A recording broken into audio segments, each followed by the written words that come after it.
बजरंग पुनिया ऐसा आदमी है कि पूरे दुनिया, वो कोरिया चला जा, रूस चला जा, अमेरिका चला जा, कहीं का भी उसकी गवर्नमेंट उसको रख लेगी। बबीता फोगाट से लेकर के शेयर मीडिया चैनल दिखाने वाला भाई प्रीतम नागर की राम राम। तो हम जुड़ गए हैं भाई जंतर मंत्र तक लाइव। तो आपने कल रात की एक लाइव वीडियो देखी होगी, बजरंग पुनिया ने जो कि लाइव आकर एक घटना दिखाई थी जिसमें कि पहलवानों के साथ में भद्र काम में भाई छेड़खानी वही इस तरीके से कुछ देखने को मिला था। और भाई एक पुलिस वाला था जो कि भाई दारू पी कर भी यहाँ पे आ रहा था, जो कि महिला रेसलरों के साथ बता रहे हैं कि भाई छेड़खानी भी करी है या नहीं करी है। कुछ भाई जनता आ रही है, उनसे बात करेंगे। नमस्कार जी। नमस्कार सर। एक बार परिचय दीजिए अपना। मेरा नाम मोहम्मद ज़बीउल्लाह है, मैं एक प्रोफेशनल हूँ, कंप्यूटर इंजीनियर हूँ। मैं रात को साक्षी मालिक का लाइव देख रहा था, मैं नाइट शिफ्ट कर रहा था, तो मेरे को देख के मेरा मतलब आत्मा हिल गया भाई। मैं परेशान हो गया कि ये हमारे भारत के देश में, ये भारत दुनिया का सबसे बड़ा लोकतंत्र, और इस लोकतंत्र में एक बेटी, जिस भारत की आइडेंटिटी है, धरती माता बोला जाता है, भारत पिता नहीं बोला जाता, धरती पिता नहीं बोला जाता, धरती माता बोला जाता है। हमारी देवी है, हमारी देवियों को नाम से हमारा भारत जाना जाता है, जैसे दुर्गा जी हैं, सरस्वती जी हैं, सीता हैं, ऐसे ऐसे करके हमारे देश की एक आइडेंटिटी है। हमारे देश में महिलाओं का एक अपना पहचान है, एक इज्जत दी जाती है। उसी देवी के साथ, उसी देवी के बेटी के साथ कल रात को जो हुआ, जो निंदनीय है, बहुत ही निंदनीय है। दिल को मतलब रौंद किया वो इंसिडेंट। वो बोले मेरा सर पकड़ के हिला दिया। विनेश फोगाट और संगीता फोगाट तो रोने से चुप ही नहीं हो रही थी, रो रही थी। वो जब रो रही थी, मैं उसी वक्त चल पड़ा वहाँ से। 3 साढ़े 3 बजे रात को मैं घर से अपने निकल गया कि चलते मैं जाके देखें, कुछ नहीं करेंगे लेकिन अपने आत्मा को शांति मिलेगा कि जब इस तरह के हालात है तो हमारा ये कर्तव्य बनता है, भारत का एक नागरिक होने के नाते ये हमारे कर्तव्य बनता है कि हमारे देश के नागरिक के साथ अगर कोई जाति हो रही है तो उनके साथ जाके कंधे से कंधा मिलाकर खड़ा होना और उनकी आवाज़ में आवाज़ मिलाकर एक मैसेज देना समाज को कि हमारी ज़रूरत है, इन बेटियों को, इन बहनों को हमारी ज़रूरत है। आज मैं यहाँ खड़ा हूँ, कल क्या होगा ऊपर वाला जानता है। जब दूसरे देश में जाती हैं लड़कियाँ, जाती हैं, मेडल जीत कर ले आती हैं, गोल्ड जीत कर ले आती हैं, तो यहाँ पे आने के बाद मोदी जी उनका स्वागत करते हैं अच्छे से, फूल मालाओं से। अब क्यों नहीं आ रहे मोदी जी, या क्यों यहाँ पे कोई बीजेपी नेता नहीं आ रहे? देखिए, आप मोदी जी हमारे देश के प्रधानमंत्री हैं, लेकिन प्रधानमंत्री हमारे देश का सर्वोच्च पद होता है। ठीक है, सर्वोच्च पद ऐसे कॉन्स्टिट्यूशनली देखा जाए तो फर्स्ट पोजीशन हमारा राष्ट्रपति का होता है, लेकिन पावर के हिसाब से प्रधानमंत्री सबसे शक्तिशाली व्यक्ति होता है हिंदुस्तान का शक्तिशाली बेटे। जब ये बेटियाँ मेडल लेके आती हैं तो उनको बुलाता है, मीटिंग करता है, मीटिंग करके उनको इन्वाइट करता है, उनको प्रोत्साहन करता है। लेकिन ये छलावा है, ये आज ये सिद्ध हो गया कि ये व्यक्ति एक छलावा है, एक जोकर बना दिया। और ये क्या कर रहा है देश के साथ, बेटियों के साथ? आज कितना देर निवास के, प्रधानमंत्री का निवास कितना दूर है यहाँ पे, एक ट्वीट तक नहीं आता है। आप सोच रहे हो किस तरह का डिक्टेटर है, किस तरह का तानाशाह है। और प्रधानमंत्री के खिलाफ तो ये प्रदर्शन नहीं है।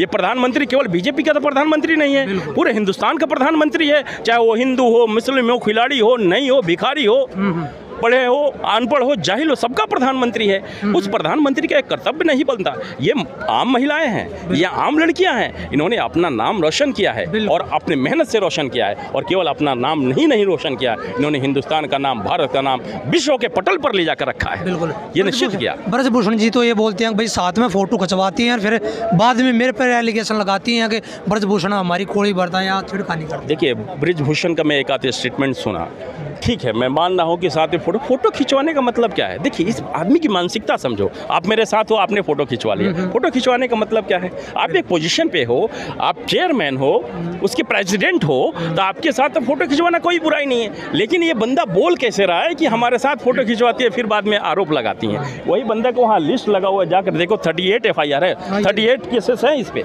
ये देखो, इस पे 38 केसेस हैं। बिल्कुल, तो ये किस मानसिकता का आदमी होगा? उसकी शक्ति का अंदाजा करो आप।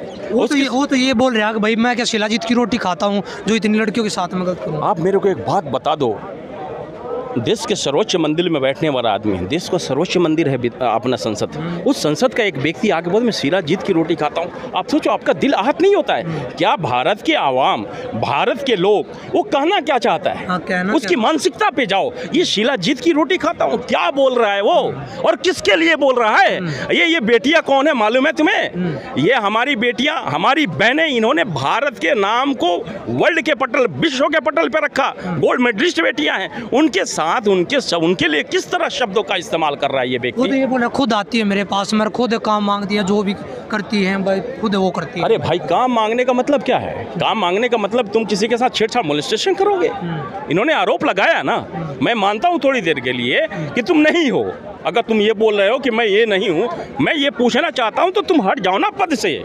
खुद ये कह रहा है भाई होने दो, साबित करो ना मेरे को, वो तो बोल रहा है सीधा। अरे एक बात बताओ, मैं अपने घर, मेरे घर में 5 मेंबर्स, मैं उस घर का हेड हूँ, मैं सर्वसर्वा हूँ, और मेरा एक परिवार का एक हिस्सा बोलता है कि तुम्हारे वजह से मैं ये हो रहा है वो हो रहा है, और मेरे हाथ में पूरा पावर है, तो क्या उसका न्याय मिलेगा? न्याय दिलाने के लिए तुम्हें पद से हटना चाहिए। मोदी जी को इसका संज्ञान लेना चाहिए। मोदी जी बोलते हैं दुनिया की सबसे सर्वोच्च पार्टी, सबसे बड़ी पार्टी और सबसे ईमानदार पार्टी। देश ने देख लिया, ये भ्रष्टों का, बलात्कारियों का पार्टी, बलात्कारियों का पार्टी है भाई। मोदी जी तो ये कहते हैं भाई बेटी पढ़ाओ, बेटी बचाओ, बेटी को खिलाओ। पुलिस को करना चाहिए एक्शन, पुलिस को उनको करना चाहिए, कॉग्निजेबल ऑफेंस है। आपने देखा नहीं लाइव में कल पुलिस का, जो पुलिस वाला एक अधिकारी था जो कि शराब पी रहा था, वो पहलवानों ने पकड़ने की कोशिश भी करी, या वो उठाया नहीं है, कैसे क्या? अरे भाई, ये इनको पसंद है ना। मोदी जी कहते हैं ना कि सबका साथ सबका विकास, तो वो ऐसे ही लोगों का उनका साथ है। अच्छे लोगों का साथ नहीं चाहिए उनको, भ्रष्ट का साथ चाहिए, व्यभिचारियों का साथ चाहिए, रेपिस्टों का साथ चाहिए, धन पशुओं का साथ चाहिए। ये उनकी मंशा है। तो ऐसे उसमें वो खांचे में वो फिट बैठते हैं, इसलिए उनके साथ है, चाहे वो सिंगर हो। वो तो ये बोल रहा है कि कभी भी नेस मेरे पे इंजाम लगा देती है, कभी मना कर देती है। अरे पास्को एक्ट के तहत लगा हुआ FIR दर्ज है, प्राइम फेस है, उसकी अरेस्टिंग होनी चाहिए, उसके बाद इन्वेस्टिगेशन होना चाहिए। First arresting then investigation. वो तो ये कह रहा कोर्ट करेगा फैसला। कोर्ट का फैसला क्या? ये तो मतलब कोर्ट तो ये एक्शन लेगी कि पुलिस वाले कार्रवाई क्यों नहीं कर रहे हैं। अगेंस्ट पुलिस होना चाहिए, पुलिस के खिलाफ कार्रवाई होनी चाहिए कि ये इन्वेस्टिगेशन ऑफिसर कर क्या रहे हैं। रिपोर्ट दर्ज ही नहीं करवाई। पास्को एक्ट के तहत जब हुआ या किसी भी रेप पे चार्ज हुआ, तो उन लड़कियों का जाकर के 164 CRPC के तहत मजिस्ट्रेट के सामने बयान होना चाहिए, या मेट्रोपॉलिटन मजिस्ट्रेट के यहाँ। तो वो तो पुलिस कर नहीं रही है। ये फर्स्ट ऑफ ऑल होना चाहिए। ये बार बार एक क्रिमिनल जो पूरे देश में घूम घूम के बयान दे रहा है, उसके साथ सारा सिस्टम लगा हुआ है। जो लड़कियां, जो वर्ल्ड फेम की लड़कियां, ये ना भी होती, ये किसी गली मोहल्ले किसी के भी घर की लड़की होती है XYZ के साथ, अगर उसके साथ ये हुआ तब भी उसके साथ ये होना चाहिए कि उसकी अरेस्टिंग फर्स्ट होनी चाहिए। ये बड़े होने या छोटे होने से क्या, लड़की लड़की होती है, हमारे घर की है चाहे किसी के घर की है, वो बच्ची बच्ची वो इस देश की बच्ची है। तो जो सबसे नज़दीकी है, तो वहाँ के तो सारे के लोग वहाँ फंसे हुए हैं। और बकिया लोगों को यहाँ सीमा पे इतने आरोप है। मतवाया हूँ मैं, सिविल कोर्ट मऊ में प्रैक्टिस करता हूँ। मैं सैलिडिटी प्रस्तुत करने के लिए मऊ से चल के यहाँ तक आया हूँ। मेरे साथ मेरे बीवी बच्चे भी आए हुए हैं। मैं चाह रहा था उनको लाने के लिए, लेकिन मैं अंदर नहीं ला सका रात की घटना को देख करके। मैं चाहता था कि मैं अपनी बेटी को, बहू को, 2 बेटियाँ उनको लाऊँ और उनसे मिलाऊँ, लेकिन नहीं ला पाया, इस डर के साथ कि पता नहीं अंदर घुसने दे रहे होंगे या नहीं दे रहे हों। तो बस देश इसलिए खामोश है। और ये बस बीजेपी वाले तो ये चाह रहे हैं, ये पकड़ेंगे, ये इसको निकाल के बाहर करेंगे, लेकिन सोच रहे हैं कि अगर आज पकड़ लिए हम ब्रजभूषण शरण सिंह को, तो हमको जो है, हम कर्नाटका से और हार जाएंगे। ये अलग बात है कि वो ऐसे भी हार रहे हैं, बीजेपी कर्नाटका हार रही है, लेकिन वो इस चीज़ को बस इसलिए नहीं उभार रहे हैं कि हम अगर आज पकड़ लिए तो कर्नाटका हार जाएंगे। हार वैसे भी रहे हैं, चाहे जितना हाथ पाँव मार लें।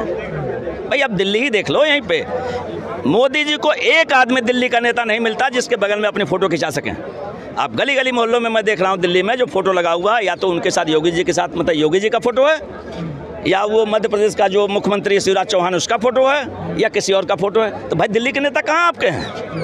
एक राजा, एक बादशाह इस डेमोक्रेसी में, प्राइम मिनिस्टर ऑफ इंडिया, और उसके नीचे ही रहने वाला कोई नहीं है। अगर रहते तो आ जाते। बेटियां तो सबकी हैं, ये तो बहुत मजबूत हैं भाई। मैं तो ये कहता कि ये तो वर्ल्ड रेसलर, ये लड़कियां देश छोड़ दें, दुनिया के किसी भी देश में चले जाएं, तो इनसे बहुत बड़ा सम्मान उनको हो जाएगा। उनके लिए दिक्कत नहीं है। बजरंग पुनिया ऐसा आदमी है कि पूरे दुनिया, वो कोरिया चला जाए, रूस चला जाए, अमेरिका चला जाए, कहीं का भी उसकी गवर्नमेंट उसको रख लेगी। बबीता फोगाट से लेकर के ये हमारी चिंता उन आम बेटियों की चीज़ें होनी चाहिए। चलो भाई, ये चीज़ें चलती रहेंगी। ठीक है भाई, जुड़े रहेंगे ऐसे ही जंतर मंत्र से। तो जंतर मंत्र से ऐसे ही लाइव जुड़े रहेंगे, तो हमारे चैनल को भाई तुरंत सब्सक्राइब कर दो, ताकि आपको ऐसी ऐसी अपडेट हम देते रहें। और भाई जो भी पहलवानों के साथ में अच्छा होने लग रहा है, जो बुरा होने लग रहा है, हमारे चैनल द्वारा आपको सभी देखने को मिलेगा। तो हरियाणा के शेयर मीडिया चैनल देखने वालों को प्रीतम नागर की राम राम भाई।